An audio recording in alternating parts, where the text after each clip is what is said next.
Okay, so Yachimo, greetings, Yerase. We thank you for joining us once again. This is our 5th day of our Obradwira Nananomsom Akan New Year observance. For those who are unaware, we have our 7-day New Year observance, which culminates on the first full day of the Atifi or autumn equinox, which this year, the first full day of the equinox is September 23rd, which is Fida, which is Friday. That is our New Year's Day. The balancing point for us is the end of the warm cycle, the beginning of the seeding cycle, the cool cycle. It is the harvest time, but also the seeding time, the conception time. It is the equinox, equal nights. It's the balancing point of the year. So that's the beginning point for us. So from September 17th through September 23rd, we have our 7-day New Year observance. This is our 22nd year of having our New Year observance. So what we did this year, we typically gather around the sunset, go to the Nkomre, the shrine and so forth, invoke the Yabosom, the deities, evoke the Nananomsom for the spiritually cultivated ancestresses and ancestors, engage in ritual practice, and then we go over the Ebe, the divine wisdom teaching of the day, how it has been incorporated over the past year and how it's going to be incorporated and implemented in the coming year. For us, September 23rd, the first full day of the autumn equinox, Atifi equinox, is the first day of our new year. That is the first day of 13,023, so-called 2023, 100 days before the European New Year at the dead of winter and the dead of night on January 1st. So, and of course, we don't track time based on a fictional cartoon character who never existed, Jesus. So, of course, there's nothing happened 2,000 years ago, so we don't track time based on 2023. We are in the midst of a 26,000-year astronomical cycle, the Afuraitkait, the great year cycle, hence the year's beginning with 13,000. So, we're going to pick up where we left off last night. So let us get back to the Ebe of the day. So we're going to go to our Obradwira page.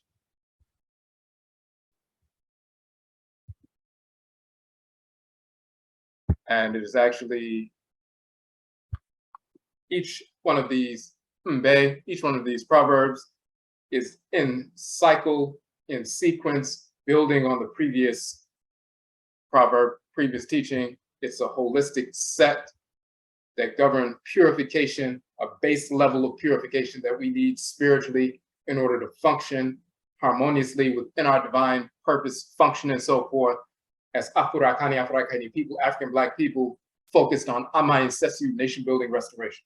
So, yesterday we talked about Abarofo ye Achiwadiefo, na Achiwadiefo, Nina Nye Abarofo. All of the whites in our spring are spirits of disorder, Achiwadiefo, divinely rejected, taboo, and so forth, incarnated spirits of disorder without exception. Yet all of the spirits of disorder, the Achiwadiefo, are not the whites in our offspring, meaning all of them are, but then we have some people within our own population that become cancerous cells as well. So we have an internal threat and an external threat, which we must neutralize and eradicate accordingly. Just like physically, you can have internally toxins developing or cancer cells developing within your system that you need to eradicate, but then you can have toxins or microbes or pollutants coming from the outside that you need to eradicate as well. So you have an internal threat and an external threat that you must address effectively and accordingly in balance. Now, you can't neglect or ignore either one. Now, today is Awukuda or Akuada, Wednesday, the day of the planet Awuku or Aku, the spiritual forces that animate Awuku or Aku or Nana Awuku, which is also called Kwekwe Anansi or Anansi Koproko, and Nana Akua, which is in ancient Kemet, that's Nebehet. In ancient Kemet, Awuku is Set. Now, let's look at, first of all, on the Aakhuamuman link on our page. We're going to get to that.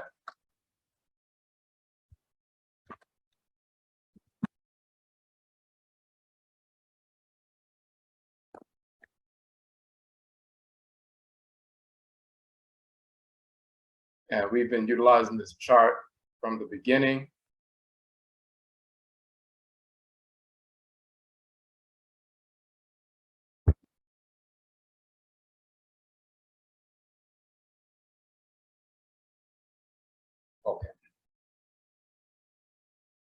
So as you can see, the planet Awuku or Aakhuamuman, Wednesday, the female divinity is Aakhuamuman, who's called Nebuchadnezzar in ancient Kemet.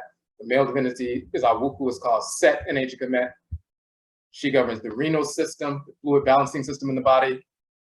Set governs the nervous system, the communicative structure in the body, and so forth.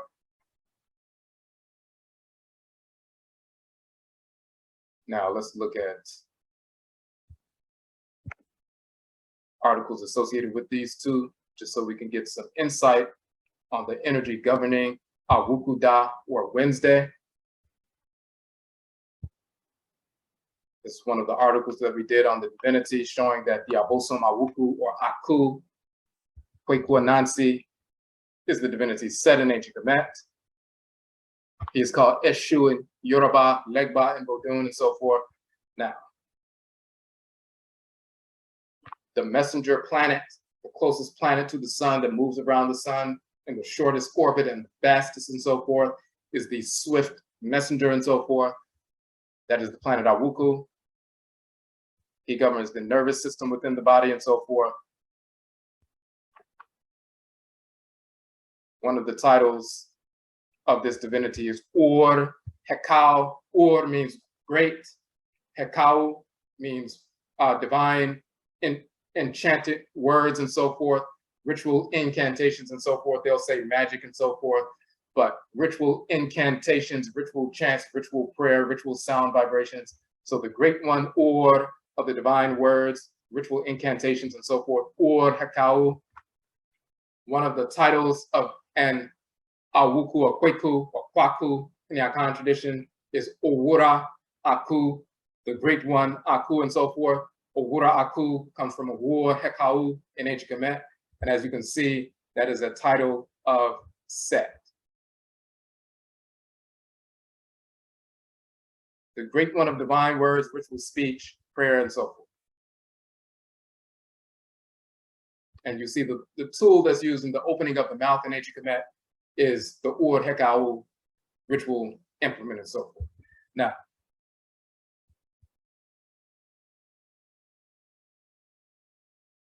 they'll talk about Kwekwa Anansi. Anansi means spider.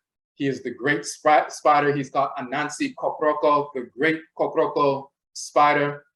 When you look at a spider on a windowsill, you can come back a day later and the spider has woven a web that fills up the entire empty space of the window. And now he can move, or she can move, to any spot in that empty black space and repose himself on that spot in that empty black space. He's woven a web of energy, a web of material and so forth, and can govern all the roads of that empty space.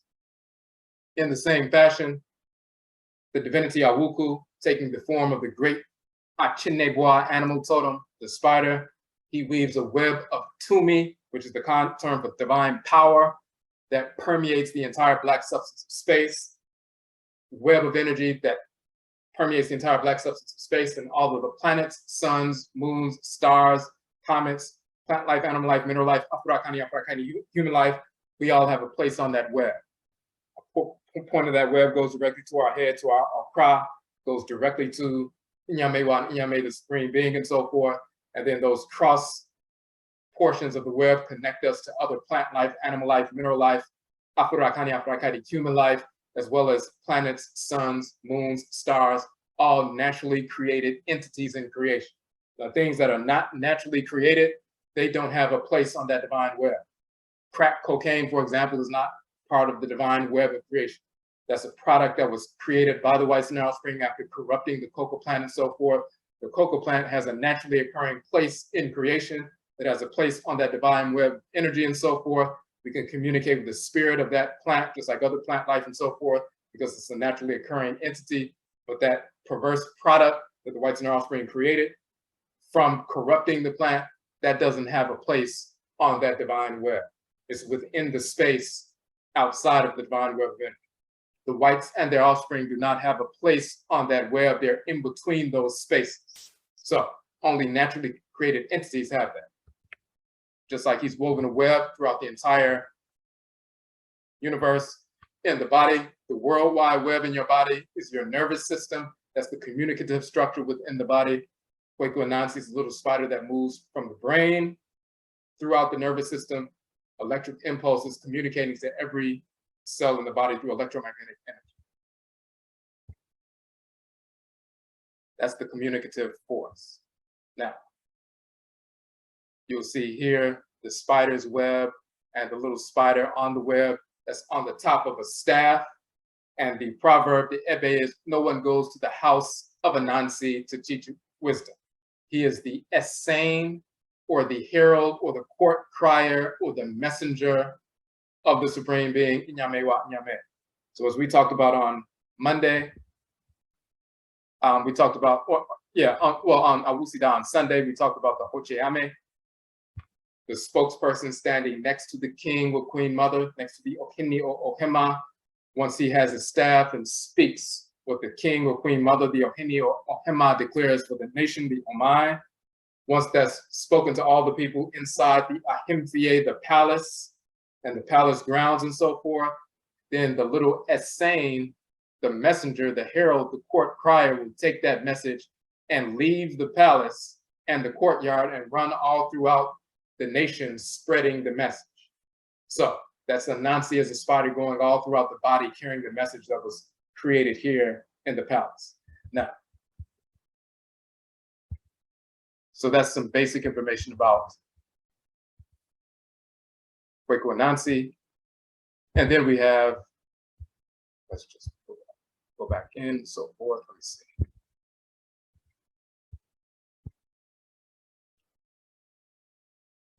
Then we have Akua,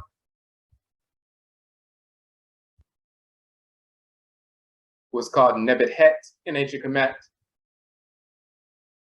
And this is from the tomb of Tutankhamun, this particular image of Akua. Of course, Black goddess and so forth. There's no ambiguity here. When we visit Kemet, we will visit the tomb of Tutankhamun and you will see this particular mural and so forth. She is called Agberu, the wife of Eshu in Yoruba. She's Koni Koni, the wife of Legba and Bodun and so forth. She's the divine courieress. She has the vessel on her head. And she carries the offerings that we give to the Nsama for the ancestral spirits and the Abosom divinities. We give those offerings and she carries those offerings in her basket to the divinities, to the spirit realm, to Inyamewa, Inyame, and so forth, and carry their energy back to us in a feedback system. So she has the vessel on her head. She's the only divinity that has the vessel on her head.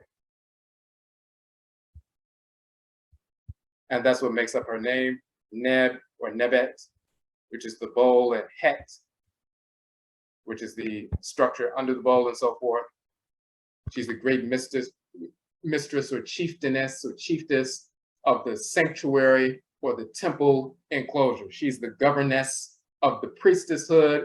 She's the governess of ritual and so forth. Number of different things that she governs. And then we go into some linguistic information showing that she's the same divinity in the Akan tradition. For example, Akua is the, Akradin, soul name and so forth, Kradin.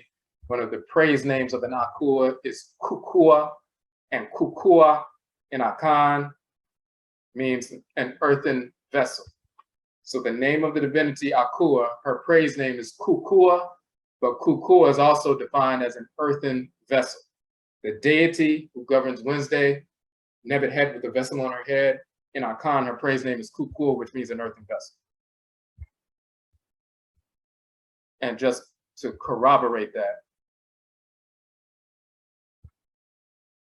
the wife of the trickster in ancient Kemet, Set, is Nebet-Het, and she wears the vessel on her head.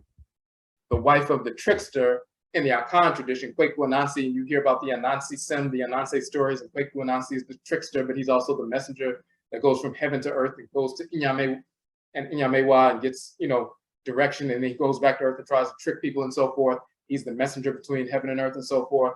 The trickster and the messenger, the wife of the trickster and messenger in ancient Kemet, Set, he tried to trick Heru out of his inheritance, and eventually they made Set to sit on the front of the boat of Ra to thunder or speak for Ra.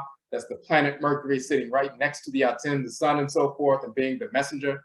So the trickster becomes the messenger in oh-jee, and that's Set. And his wife is Nebuchadnezzar, the one with the vessel that carries the offerings. In the Yoruba tradition, the trickster, Eshu, who is also the messenger of Olorun and Olokun and so forth, the wife of the trickster is Agberu. That's the name of the female Orisha, the wife of Eshu. And Agberu literally means the load bearer. You see the Yoruba women here with the vessels on their head and so forth. Agberu, the wife of Eshu, is the Orisha that carries the offerings that are given to the Orisha and Egungun in her little basket to the heavenly realm. So the trickster, his wife is the load bearer. In oh-jee, the trickster Set, his wife is the load bearer with the vessel. In Akan, the trickster Kwekwanansi Awuku, his wife is Akua, who is also called Kukua, which is literally the term for an earthen vessel.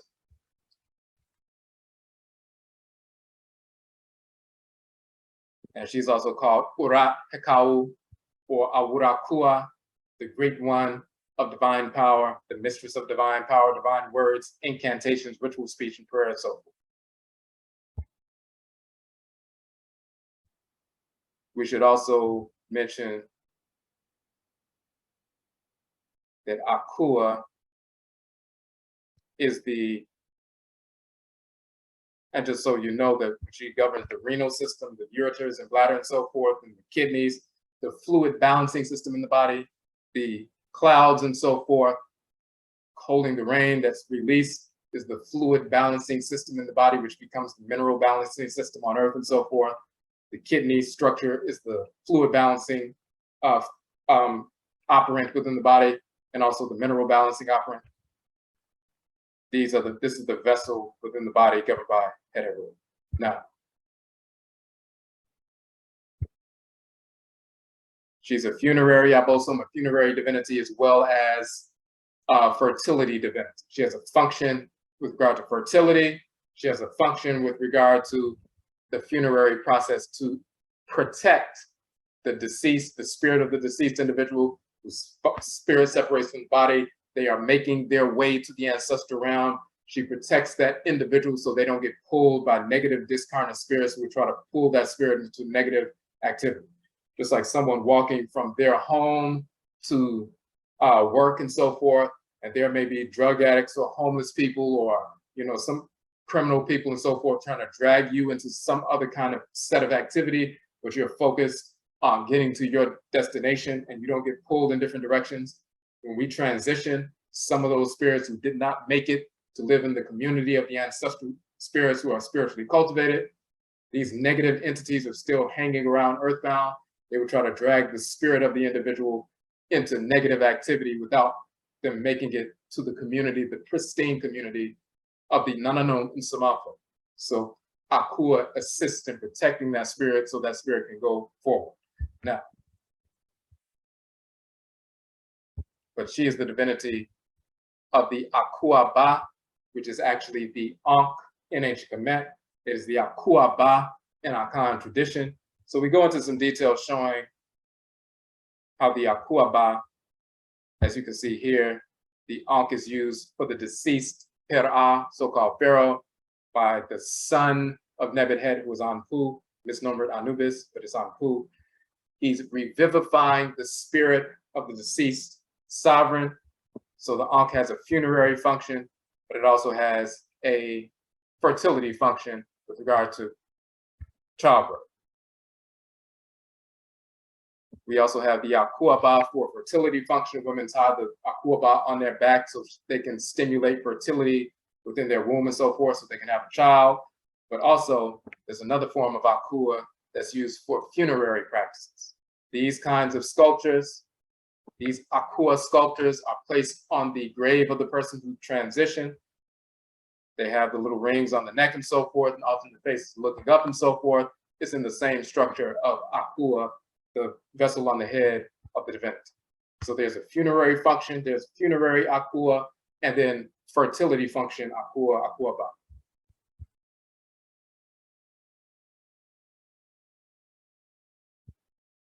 So that's the fertility function of the Akhuaba, the funerary function of the Akhuaba.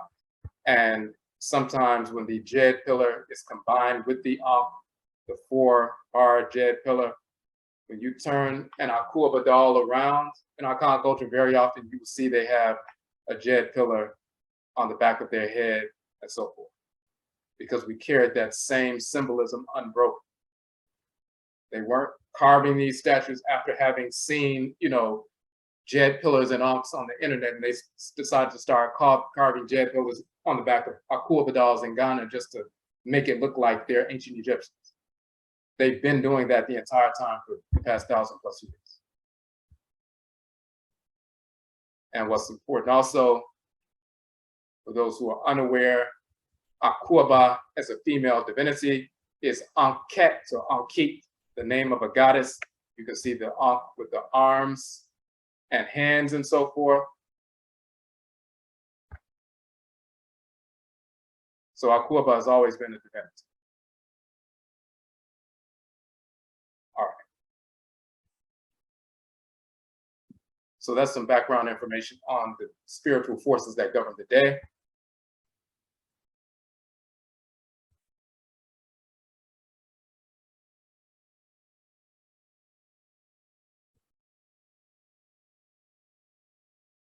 Okay, now let's switch over real quick.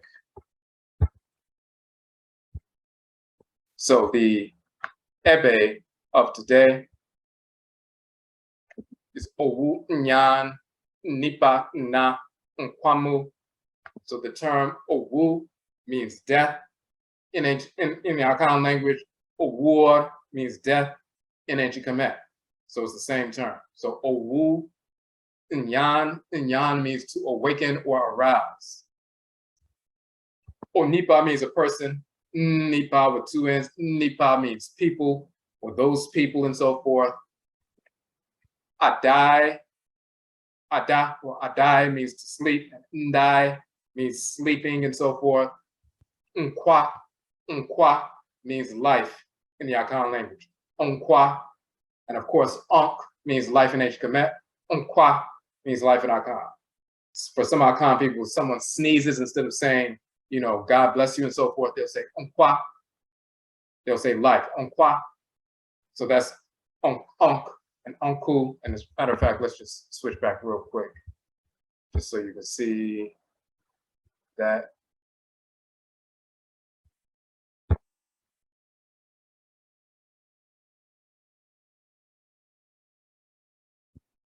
So we have the term Ankh, but you also have Anku, the living, the beatified in heaven, a title of the ancestral spirits.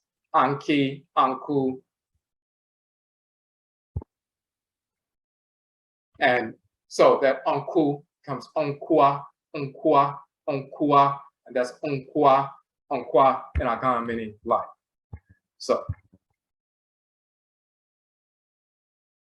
and Mu means within. So Owu-nyan Nipa Na Nkwamu means death wakes up those who sleep through life. So, and once again, these 7 proverbs and so forth were given by the Akradin Bosom, the deities that govern the 7 days of the week and so forth, solar, lunar, and planetary bodies. They were given by the Akradin Bosom, governing each one of their 7 days, to the Nananomsom, the spiritually cultivated ancestresses and ancestors of Aakhuamuman, Amaruka, Atifi, the Aakhuamuman nation in North America. They're given to us for not just our people, but Black people all over the Western Hemisphere and so forth, but for us to focus on specific things, the energy that governs each day of the week. Every single day of the week, we can be on the same page with regard to what we focus on, the energy of the day, how it affects us physiologically, how it affects us spiritually, and to be reminded of the wisdom associated with that day. So, death wakes up those who sleep through life. Now, first and foremost, Owu, there's a male and female Abosom divinity, death. Owu Berima and Owu Ba, the male force of death, and the female force of death. Obradwira is the male force, the male death divinity. Ba is the female force of death. What it is a contractive force in creation. It is the magnetic contractive force, male and female, that pulls the spirit out of the body.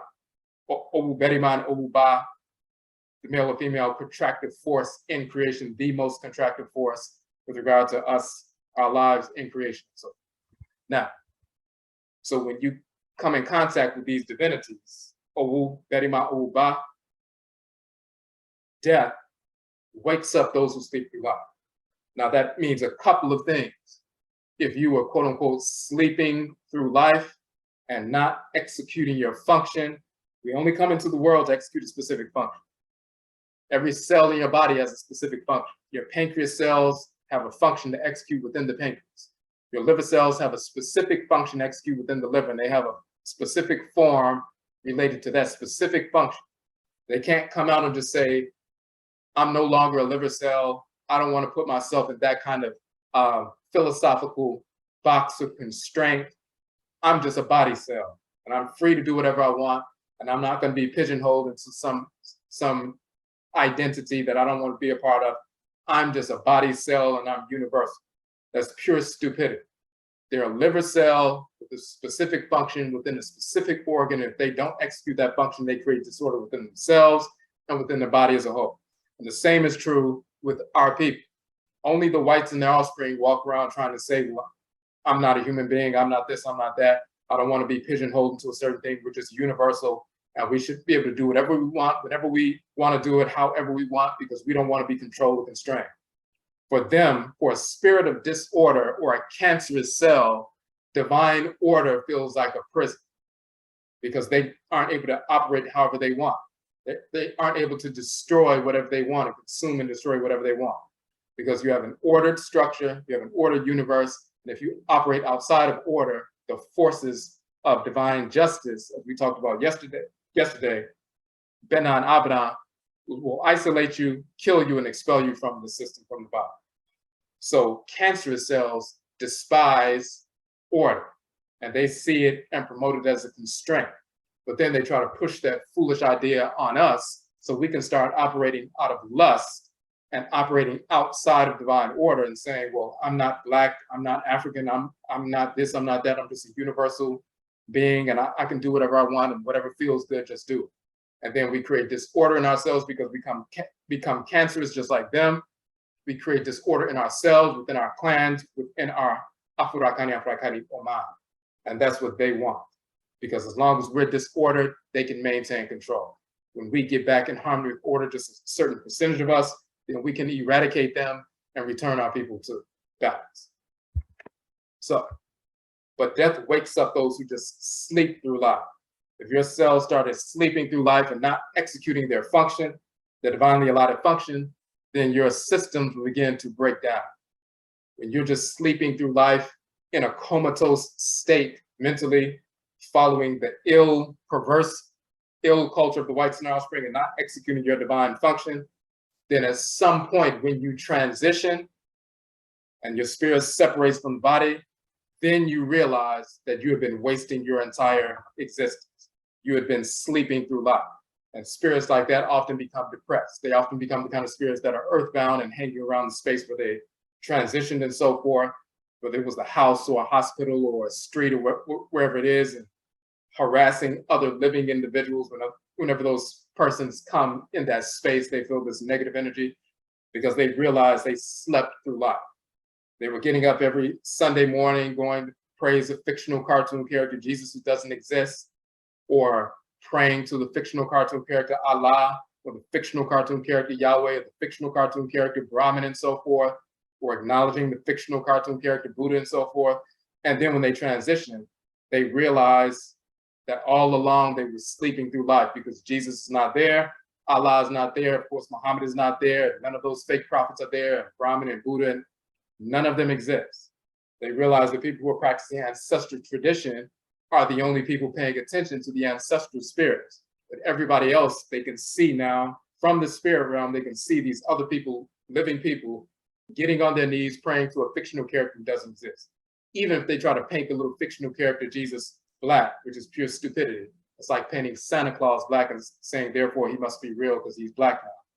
They can see millions of black people getting on their knees praying to a fictional character, projecting their energy and words to the spirit realm. Well, this ancestral spirit now exists, and they can see all these black people projecting these foolish prayers to the spirit realm, to an entity that doesn't exist. So they're sleeping through life as well. So when you find out that you've been sleeping through life and now you're an ancestral spirit, that's a wake-up call. But then it takes, time for that spirit to, reacclimate themselves. And sometimes those spirits try to get involved in some spiritual development, get back in alignment with the ancestral community.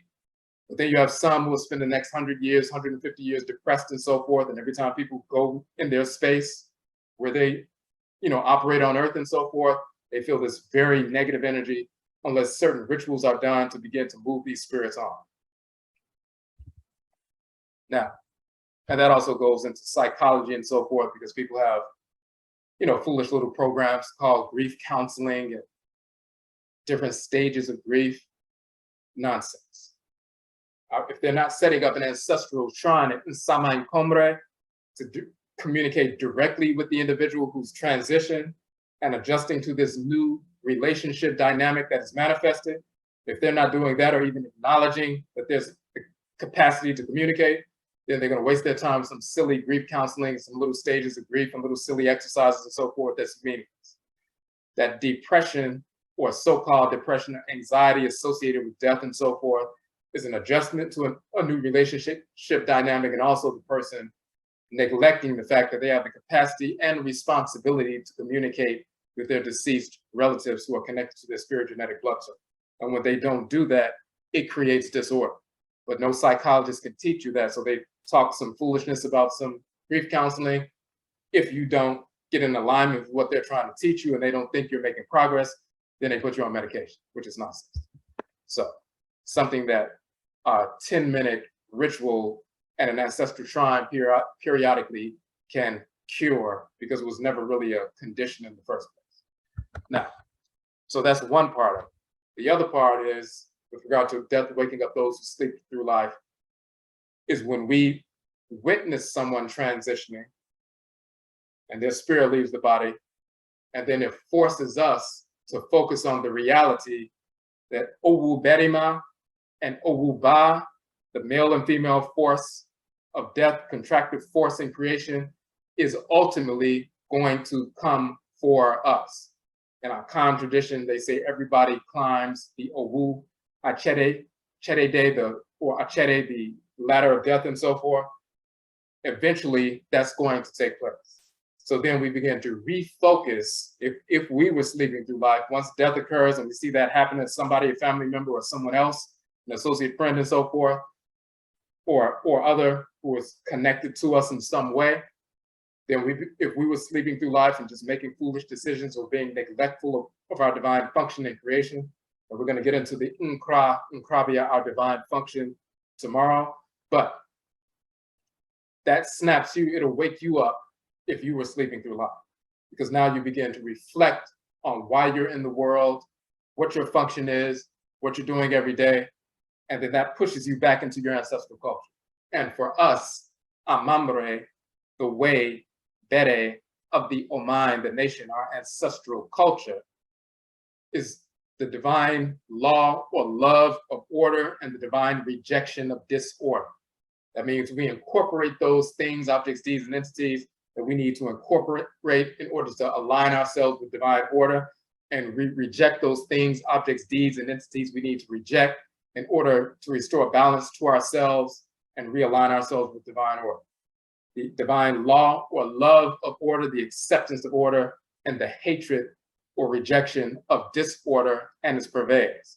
We incorporate and accept and imbibe, absorb what we need to incorporate from plant life, animal life, mineral life, Afuraitkait, human life from creation and our interactions. We incorporate those things, thoughts, intentions, and actions that we need to execute our function, and we repel those things that would otherwise put us outside of or in contravention to our divine function.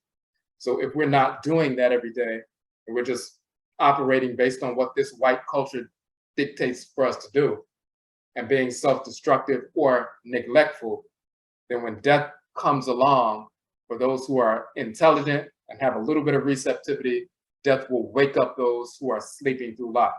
And therefore, it has a positive impact on those who are still living, because it gives you a chance to recalibrate yourself and get back on track with order. We don't fear death. We recognize death is a gate and birth is a gate. Death is not the opposite of life. We come through the gate of birth, the Awo gate, the gate of birth. We live in the physical world, then we go through the death gate, and then we live in the underworld, then we go through the birth gate, then we live in the spirit world, and then spirit leaves the body is buried, and we live as a spirit in the ancestral realm, then we take on another body through reincarnation, and we live in the physical world. Life is continuous. Birth and death, those are the complementary opposites, but life is continuous. So when someone says death is the opposite of life, that's foolishness.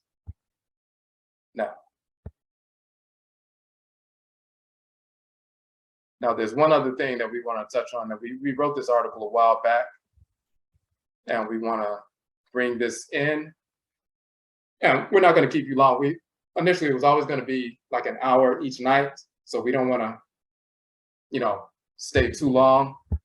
Just want to touch on these principles so that once you incorporate them, you can read them on the website, but the key is to reflect on them and incorporate these ancestral wisdom teachings into your everyday life. So when we talk about the Kradim, the soul name is the spokesperson, the Okeyame of Inyamewa, Inyame, the supreme being to your spirit. You see the value of the Kradim, the soul name.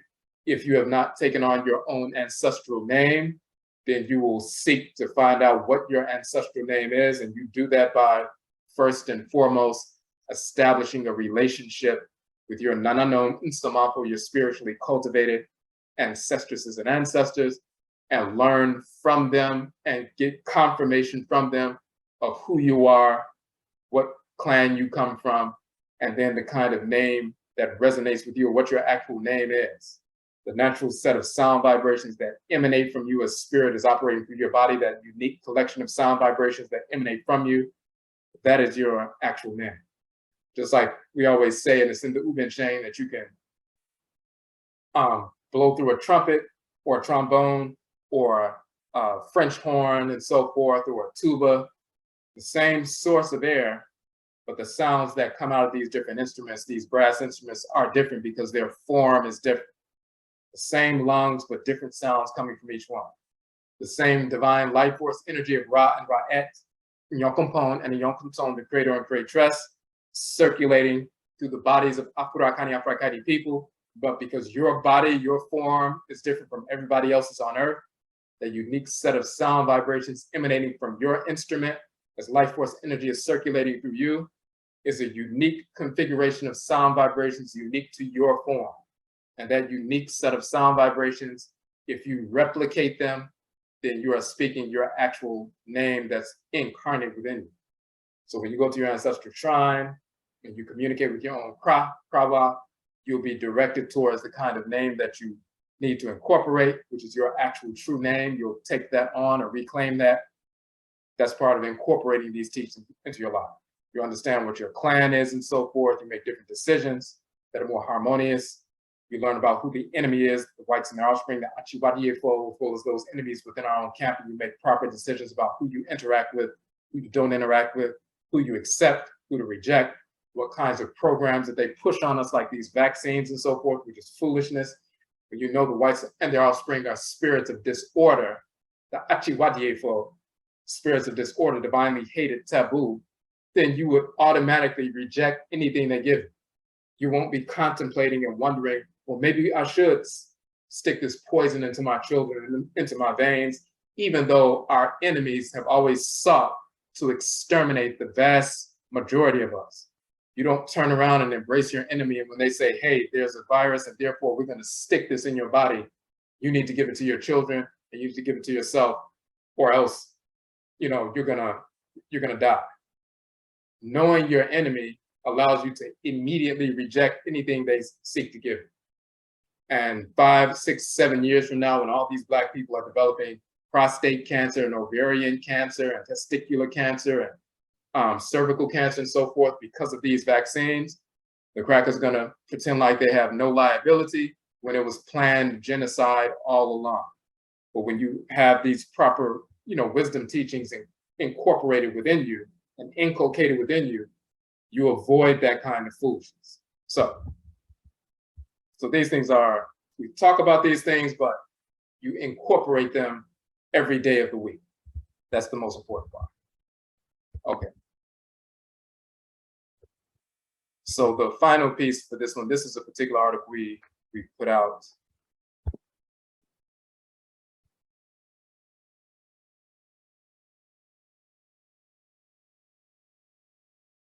Okay, so Amani Hunu, overcoming transcarnational suffering.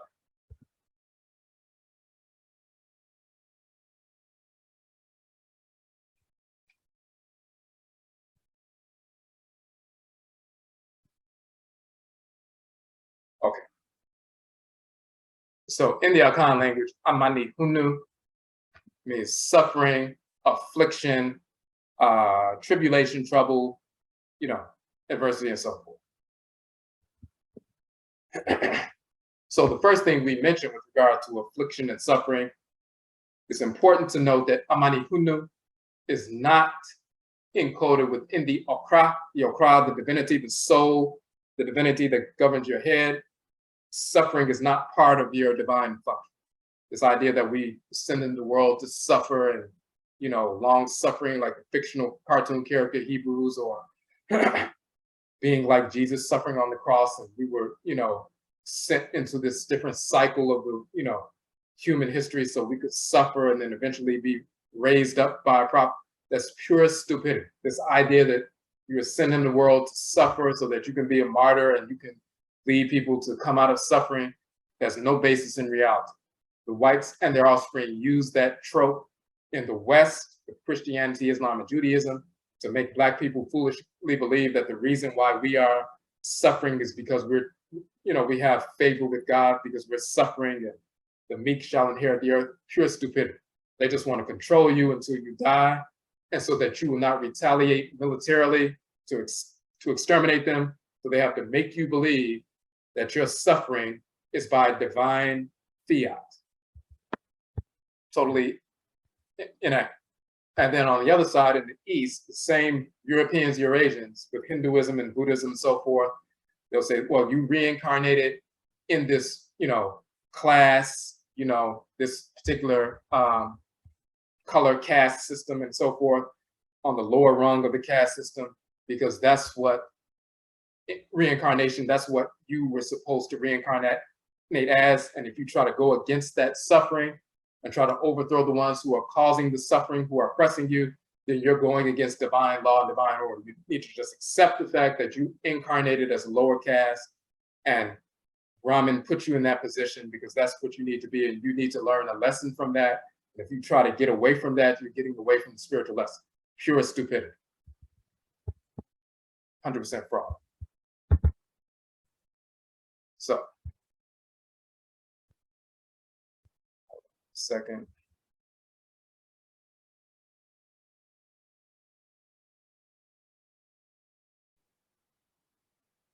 All right.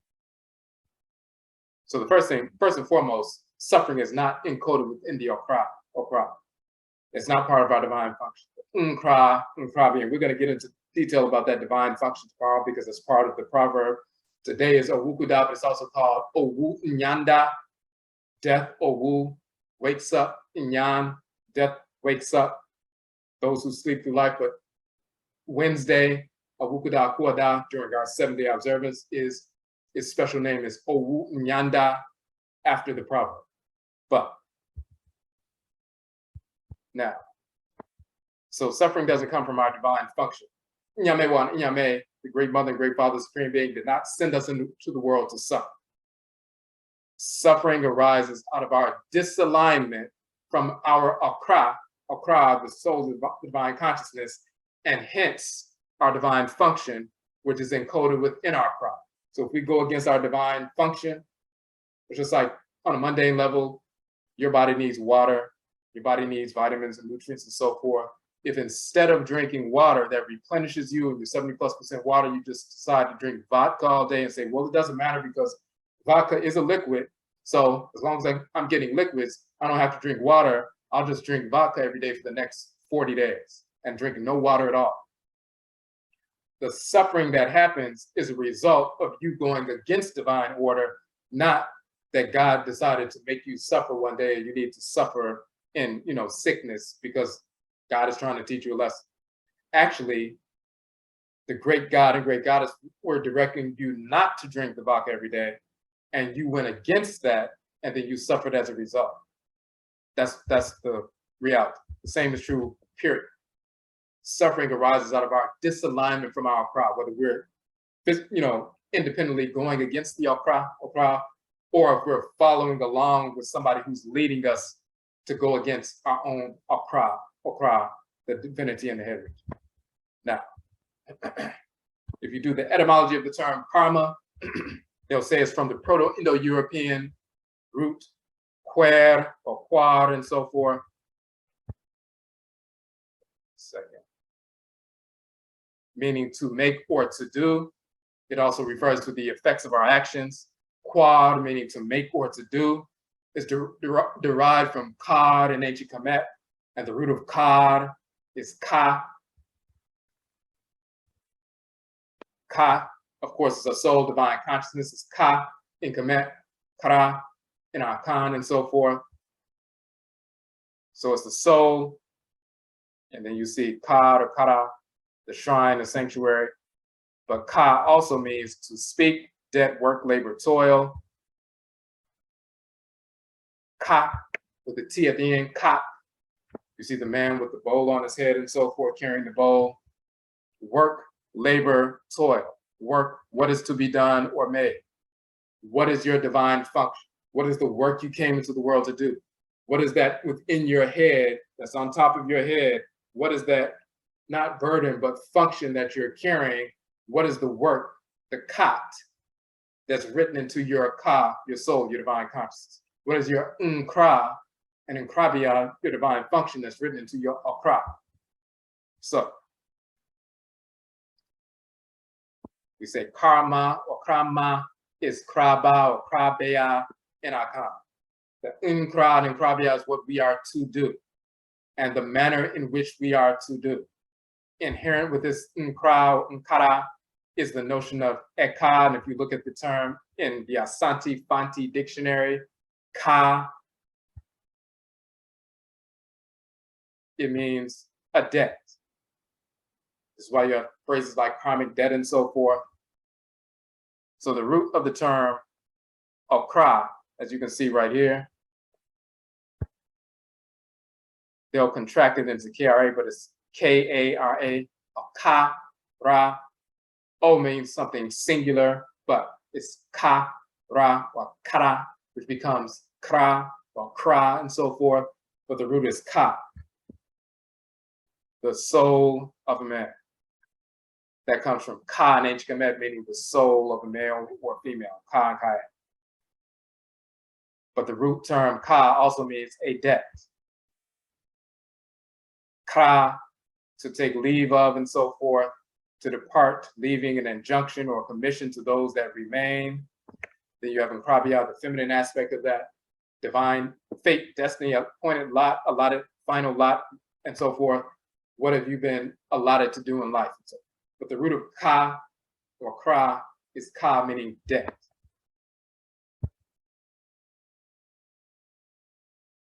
So ka means soul, kat means soul, feminine.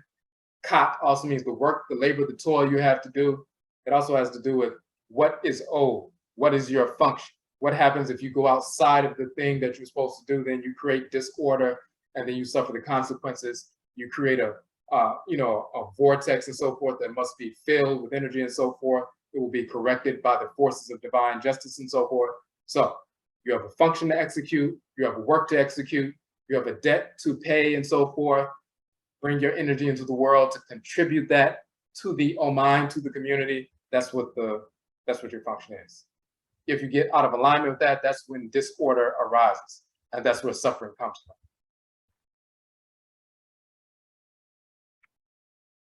So we say when we become disaligned from the okra through misguided thoughts, intentions, and actions, we place ourselves in disorder and will naturally experience the effects of disorder. If one touches a flame, they'll get burned. If one ingests poison, they will become ill. If one projects perverse thoughts, intentions, and engages in perverse behaviors, those disordered vibrations are received by others living in discarnate. Those individuals living in discarnate who are on the same frequency will be attracted to such thoughts, intentions, and actions. And the person who projects them, you then draw disordered individuals to you. Your conscious and unconscious interaction with them engenders more disordered energy, magnetism, disordered effects. We experience this as amani hunu, or suffering, affliction at some point. Ritually realigning with the okra works to repel the negative disordered individuals and or entities and restore a sense of balance. However, all of the damage is not immediately repaired. And that was the purpose of this particular writing. Just because you do some rituals, that doesn't mean immediately everything is taken care of because you did a ritual to your crop. We mentioned the fact that if someone gets shot, the bullet is lodged in the tissue, that's disorder. When this bullet is surgically removed, now you've taken the source of the disorder out of the body. And the person is, stitched up, sewed up, and so forth. The immediate disorder is addressed. However, the wound is not fully healed. Further infection could occur if one is not focused, even if further infection does not occur, because the wound is kept clean, the wound is not totally healed. Even when the stitches are removed, the body operates according to physiological cycles. There will be a time period where pain and some suffering will continue until the body can fully heal the wound. And the same thing happens when we open up a womb in our kahibit, our aura, and so forth. There's a split because we engaged in disorder, allowed other individuals or entities to enter that through a low vibration and so forth. You open up a wound in your kahibit and so forth, your aura. You suffer from various manifestations, such an infection, disordered individuals, projections, spirits, and so forth, enter into that wound, just like if you cut your arm and you went out somewhere where there are a bunch of, dirty individuals and so forth, with a lot of germs and so forth, your wound gets infected. You open up a wound in your kahibit because you operated out of harmony with order. Now, negative entities that you would normally repel, they infect that wound. Now, if we don't realign with our okra, the disorder continues. And we say it's akin to not addressing a pain and allowing the tumor to grow until there is a crisis situation. So you're constantly living out of harmony with order, constantly keeping that wound open in your aura, and constantly attracting negative spirits, negative individuals, projections, and so forth that constantly affect your spirit body. And then you're allowing that to go on and so forth. And sometimes, just like someone dies of a tumor because they didn't address it, a person can die with that open wound in their spirit, and when they transition, then they still have that open wound in their kahibit, and then the negative spiritual discarnate spirits of deceased relatives and non-relatives, the negative types, they'll be attracted to infect that wound. If you haven't done some ritual work, you won't be able to repel them easily and so forth. And now you have negative discarnate spirits around you and so forth. And then somebody like that, 100, 140 years later, can reincarnate into the world, and they still have that open wound, and they bring that negativity into the world when they incarnate in the world as a child. Still not having addressed the infection, thereby remaining open to further infection. Yet the person is a newborn, so the responsibility of the community to have structures in place that can identify the infection of the spirit and support a healing process, including divination. That's one of the reasons to have culture. When a spirit comes back, a wounded spirit comes back into the world, reincarnates, if you have culture in place, you can identify, oh, this get divination on the 7th day or the 8th day and so forth. Oh, this child needs some ritual work. This child needs medicine. This child is disaligned and so forth. You begin to work on that individual until they grow up, start getting older, and they can work on themselves and begin to work on that wound that they brought into the world. But before that happens, it's the responsibility of the community to do that. Now,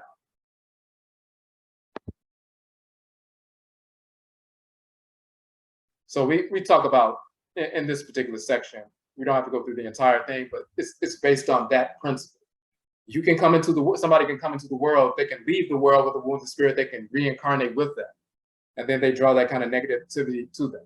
Sometimes, they are operating on that kind of negative vibration.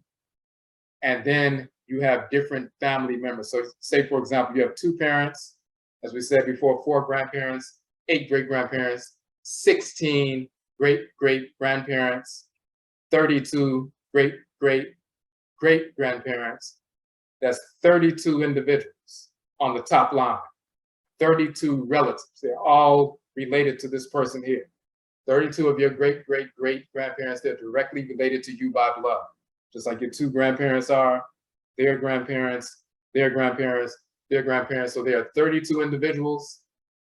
And through one of those 32 lines, maybe this discarnate spirit is the mother of number 13 out of those 32, that spirit can come through that particular branch of the family and get to the womb of the person and be born into the world.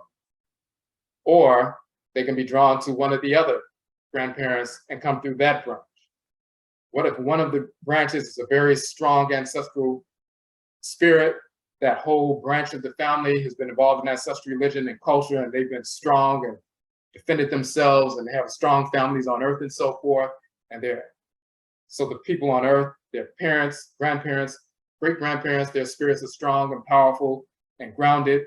Great-great-grandparents, they've been doing that kind of ritual work for years.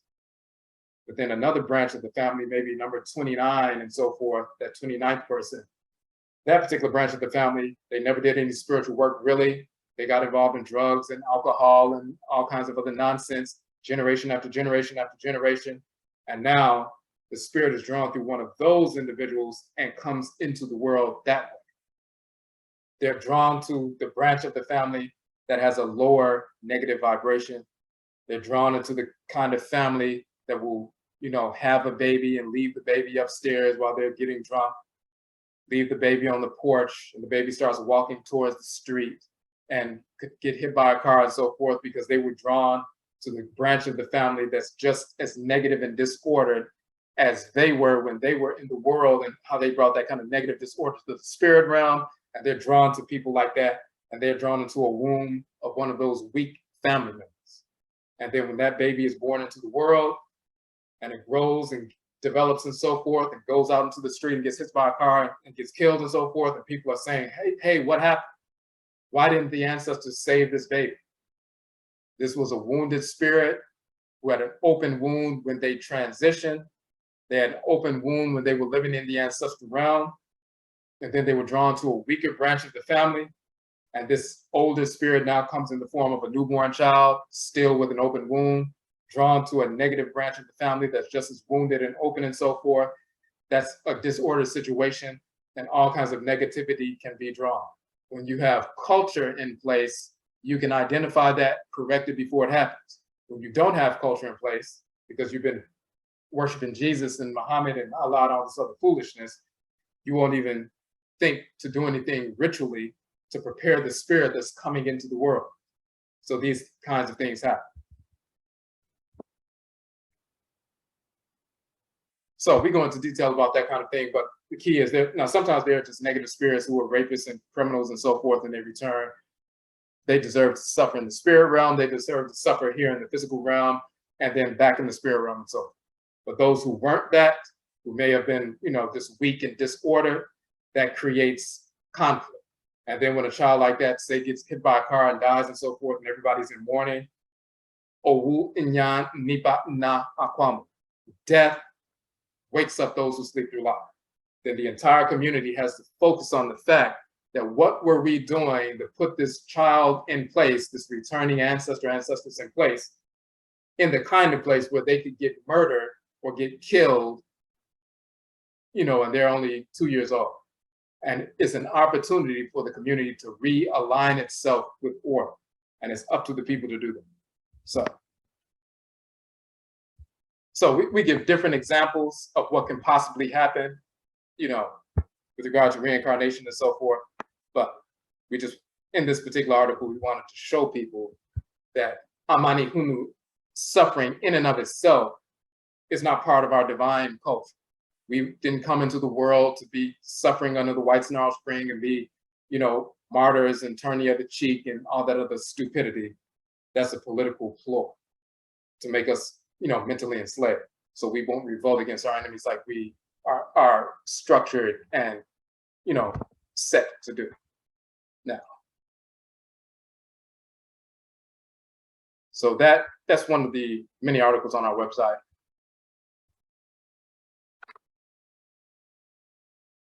Okay, so like I said, I just wanted to go over the principles. That's what we wanted to share tonight for Owu Nyanda. Really didn't want to keep you longer than an hour. I'm gonna look in the chat room, see if there are any questions, but of course, when you go through, we're gonna post this video up, you can listen to that information, you can look at the articles that we posted, articles, and you'll see the detailed cosmological information that we were addressing.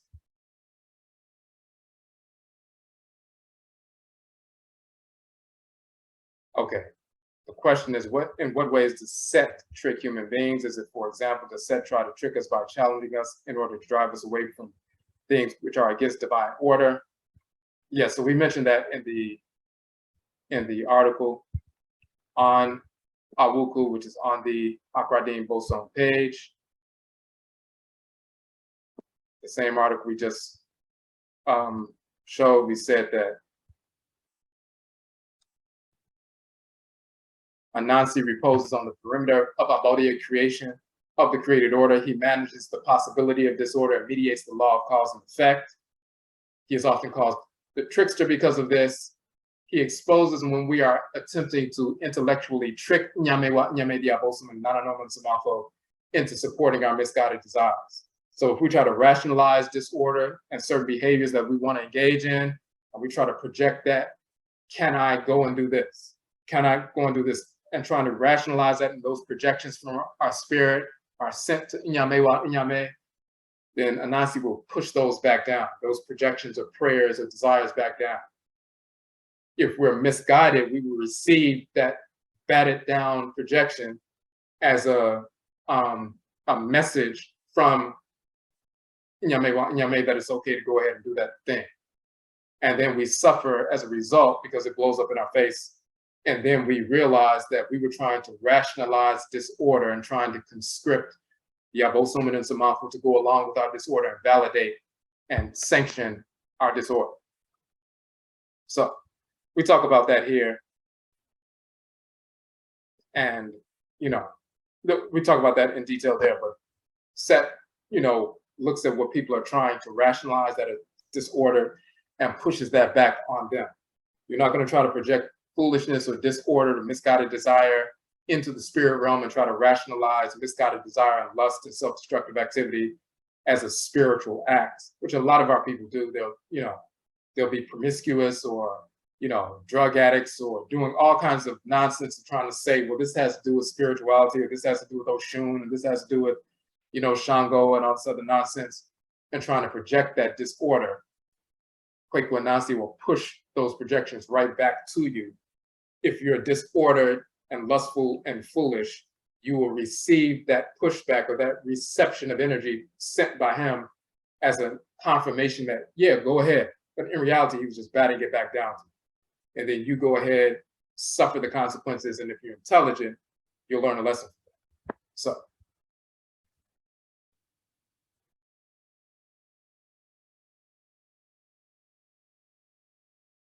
Okay.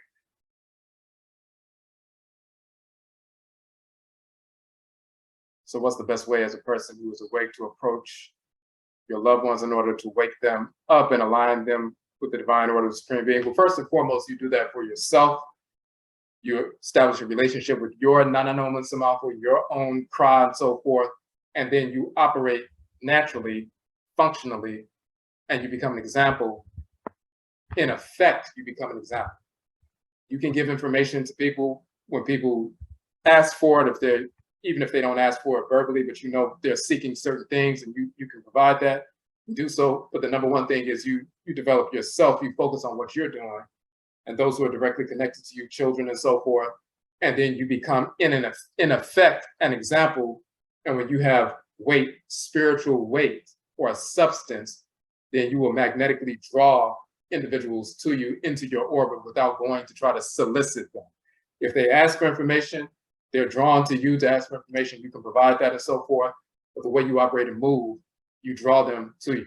So the Aten underneath the sun has such weight that it draws the other planets in its orbit, and they maintain that orbit. They don't just fly off because the magnetic pull of the sun is so strong, because it has such weight or substance. It doesn't have to go out and solicit planets to come join the solar system. Because of the way it functions and its substance and weight, they are drawn into its orbit and they remain in its orbit for millions of years. When we have weight and substance, because we're living in harmony with divine order, we draw people into our orbit. But if we're operating out of harmony with order, we repel everybody from our orbit, and then people who are, foolish will pretend like everybody's against them and nobody really understands them. Actually, people do understand. That's why they're repelled from it. When people are constantly repelling everybody they come in contact with and constantly trying to rationalize why they're not the problem and everybody else is the problem, they're actually the problem. But when you do your spiritual work yourself, purify yourself, when we talk about oh-jee, purification, then you will develop that kind of substance and groundedness and weight that you will draw people into your orbit without even seeking them out, without trying to solicit. They will come to you. Just like on a larger scale, people may have ridiculed ancestral religion and culture and, natural health and veganism and everything else for years. But when the so-called pandemic hit, the plandemic hit and so forth, all the people who were ridiculing that kind of thing, the first thing that happened was they started coming to the holistic people, the people practicing ancestral religion. What herbs were you all talking about? Because the little, the Europeans didn't have any, remedy for this so-called virus, whereas people dealing with holistic health, they had natural herbs that they used to overcome the virus. They weren't going to the hospital and getting on ventilators and all that. You follow your enemy, the whites and offspring, you ended up on ventilators and ended up dying. You followed the people dealing with holistic health and you overcame. So that was the first thing. They were forced to come to us. Then the second thing that happened is when they started launching these programs to force our people to get these vaccines, and their jobs are being threatened. The enemy is threatening your job. They're like, you're going to either take this poison that we created just to kill you, or you're going to lose your job. And you're going to lose your, your capacity to generate income and, take care of yourself and your family and so forth.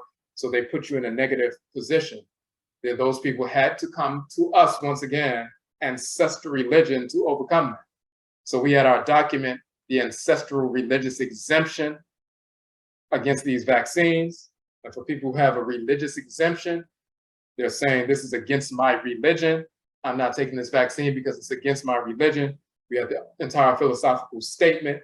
Plus we had an affidavit that cited the, statute, the relative statute that has to do with religious accommodations, and you claiming the religious accommodation or the accommodations for the religious exemption against vaccines and so forth. And there are people all over the country who were able to use our document to present it to their employer to say, I practice sign ancestral religious reversion. Therefore, I have an ancestral religious prohibition against taking these man-made medicines and so forth. We don't do that in our religion. And they were able to keep their job, the majority of those people, because they had an ancestral religious exemption from the documents that they got from us and downloaded from us. And they had to claim, I practice ancestral religion, African ancestral religion, Afuraitkait ancestral religion. So,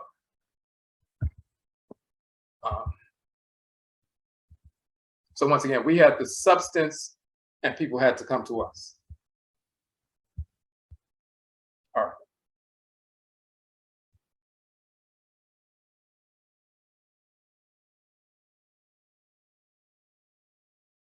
Okay, one more question. What do you recommend if you can't go to your ancestral shrine tomorrow or Friday for this Obradwira observance? You can always do ritual wherever you are. You can always communicate with your crowd wherever you are. You can always go outside, you know, whether it's by a tree or by a river or by some natural space, you know, natural shrine in nature. Trees are natural shrines, rivers, mountains, hills, you know, flat plains, whatever it is. You can always go to some space in nature and commune with your own cra. You can always get some water and pour libation and so forth. If you're inside, you can always, you know, go off somewhere alone, sit down and communicate. The key point is you're communicating with your cra, you're incorporating these principles to purify your thoughts, intentions, and actions, and incorporating them ritually.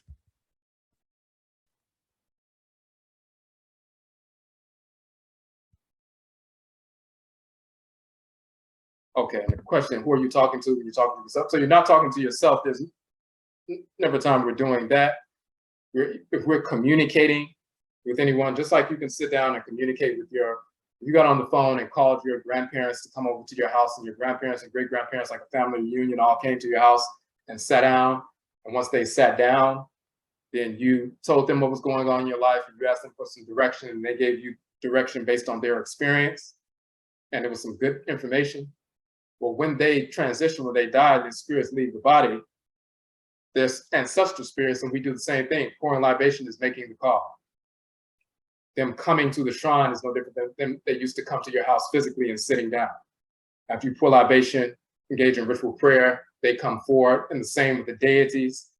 They come forward, and then you communicate and align yourself with their direction because they're living in harmony with divine order. And the same thing with the deity that governs your head. That is a separate divinity. No different than an elder who will come in the room and give you some guidance. There's a spiritual force that has been assigned to you by Inyamewa Inyame, that's the divinity that governs your head. That's not talking to yourself, that's talking to the divinity that governs your head. And that divinity reports back to Inyamewa Inyame when you transition. So that's not self-talk, that's not something like Europeans will talk about self-talk and so forth. When we communicate, really communicating with the divinity that governs the head, other abosom that are connected to our matriclans and patriclans or different forces of nature, or the ancestral spirits, that's who we're communicating with.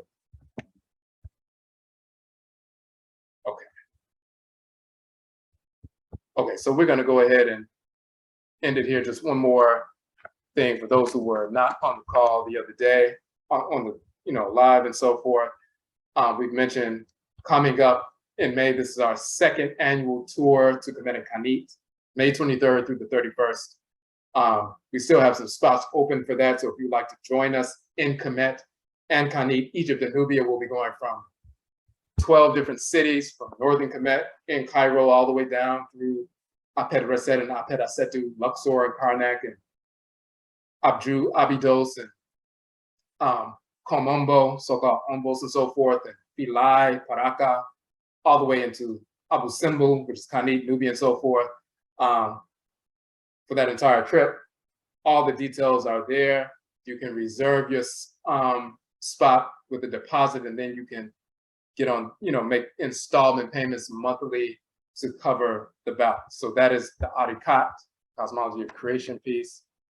And also coming up 8 weeks from now, here in Washington, D.C. is the Conjure Film Festival, our first annual film festival. We have recreated the Conjure Film Festival films based on the Conjure tradition, which is our ancestral religion that we preserved in our blood circles in North America, here in the Western Hemisphere over the past hundreds of years after we were forced over here. So films dealing with hoodoo, which is Akan tradition, of juju, which is Yoruba, voodoo, which is Eve, Wanga, which is Ovambo, and Gengan, which is Fang, Gullah and Geechee traditions, which are Gola and Kisi. Whatever traditions we maintained in our blood circles here in North America, those are in the Conjure tradition, and those are the kinds of films we will be showcasing. It's an all-day event on Saturday, November 26th. We'll be screening our new documentary, Hoodoo, Akan Ancestral Religion in North America, as well as other films from other filmmakers and so forth. So tickets are available now. We have a limited number of tickets. It will be at the Arc Theater, as you can see here. This is the Art Theater in Washington, D.C. We have some tickets that have been sold. We still have some seats left. So you can get those tickets for yourself or friends and so forth. Come to DC. We will have vendors, including vegan food vendors throughout the day, presentations, but we will have these films. All right.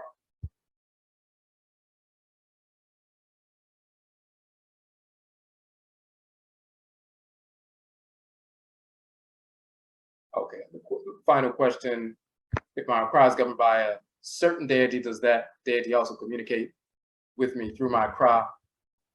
Yes, so, and the details for that you will see in,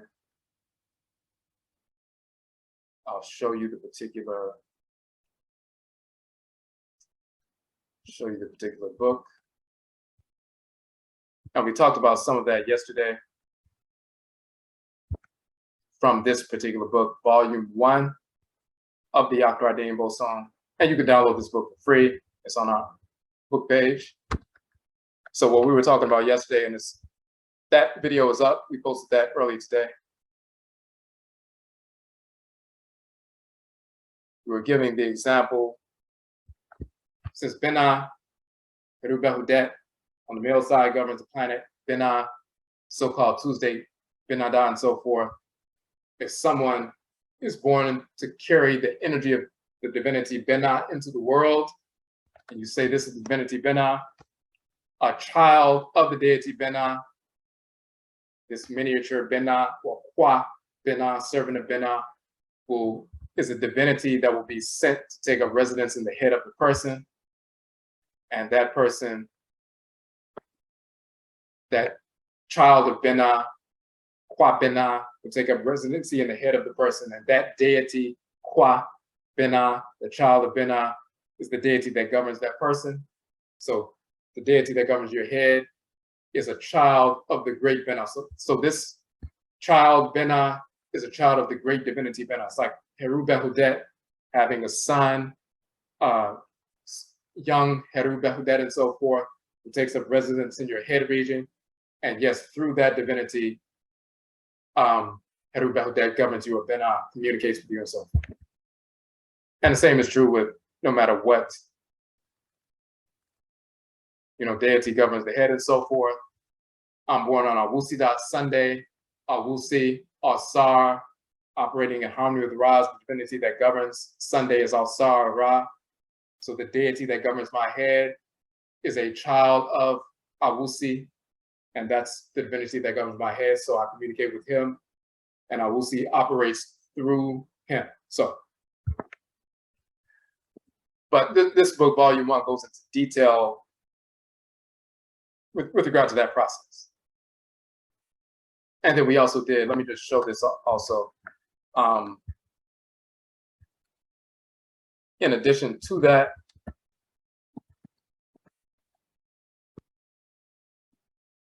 on our Aakhuamuman page, we have 34 online courses. All of them are archived.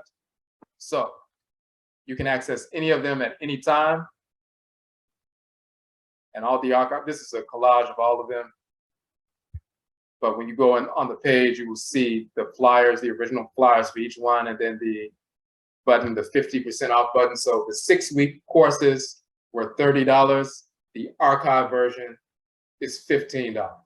The 4-week courses were $20. The archived version of the 4-week courses are $10.